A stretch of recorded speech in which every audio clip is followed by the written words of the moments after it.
"Oh my gosh, Dave," said Carol. "Look at this. It says here a 3-year-old boy was kidnapped last night at Chessington Lane sometime near midnight." "Poor little fellow. His mum must be distraught," interrupted Dave.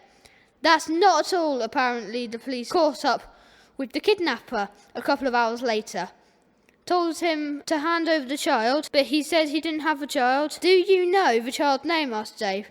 "Yes, his name is James' son," replied Carol. "Is there pictures of the kidnapper?" asked Dave, who was getting more and more interested by the minute.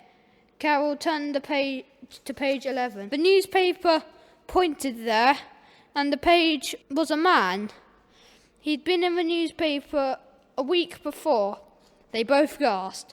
"Mr. Knott," they said together. 6 years later. The little boy looked around the dark, misty, dimly lit street of which half the places were abandoned. He walked up to the musty old hotel, nobody worked here, and entered through the rusty cat flap. It wasn't his choice of place to live, but people were still looking for him for some reason he didn't know. He climbed up the rickety staircase and into his room. Well, he thought it was his bedroom until he turned around, that is. Inside, instead of a half-broken bed, there was a grave, half submerged in dirty water. He started to walk. He was enchanted by its mystery of being there. As he came closer, he noticed a body lying on the floor on tidy grass, except that the body had no head. The body itself was about a head smaller than him. As he peered through the darkness, he saw a necklace with a swirling centre, beads of light, a galaxy of tiny pinpricks of light, the most beautiful thing he had ever seen.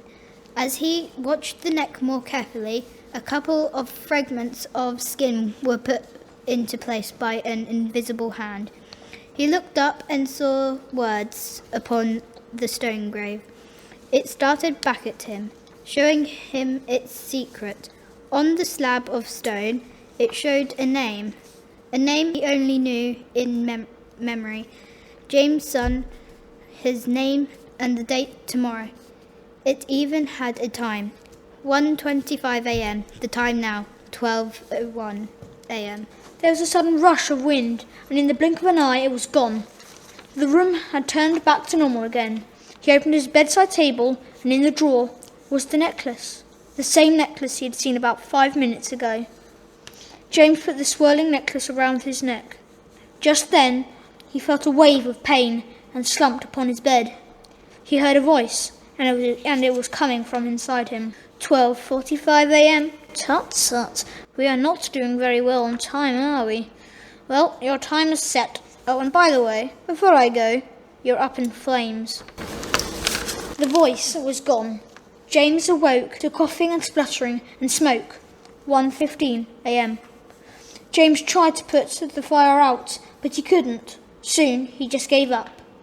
The next day, firefighters brought out the charred skeleton. The only thing that wasn't burnt was the necklace.